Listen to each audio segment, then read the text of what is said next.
Salutare! Facem astăzi un exercițiu un pic mai complex de respirație. Se numește diaphragm breath, respirația diafragmică.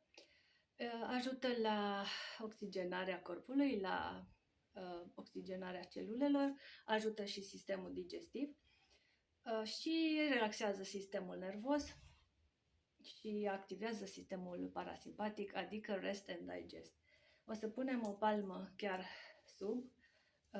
sub coaste, sub diafragmă, palma cealaltă deasupra, inspirăm, umflăm partea de jos a abdomenului, apoi apăsăm cu ambele palme spre interior, împingem dinăuntru cu musculatura abdomenului, ținem puțin aerul și apoi împingem un pic aerul în jos și expirăm.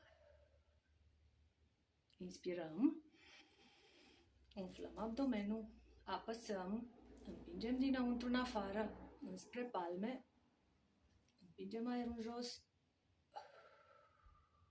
expirăm.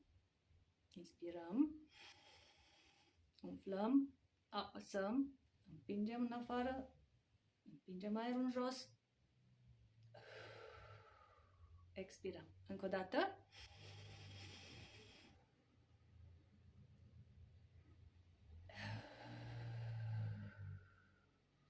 Faceți cu mine, da? Repetați de cât mai multe ori și ne vedem în zilele următoare cu alte exerciții. Ciao!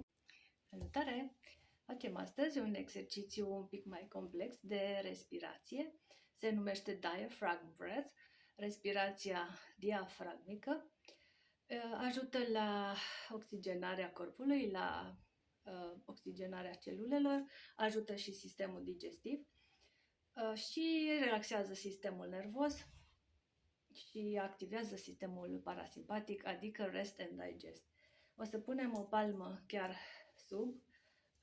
sub coaste, sub diafragmă, palma cealaltă deasupra, inspirăm, umflăm partea de jos a abdomenului, apoi apăsăm cu ambele palme spre interior, împingem dinăuntru cu musculatura abdomenului, ținem puțin aerul și apoi împingem un pic aerul în jos și expirăm.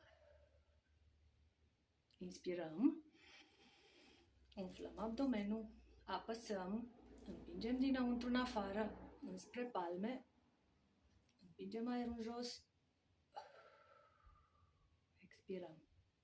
Inspirăm, umflăm, apăsăm, împingem în afară,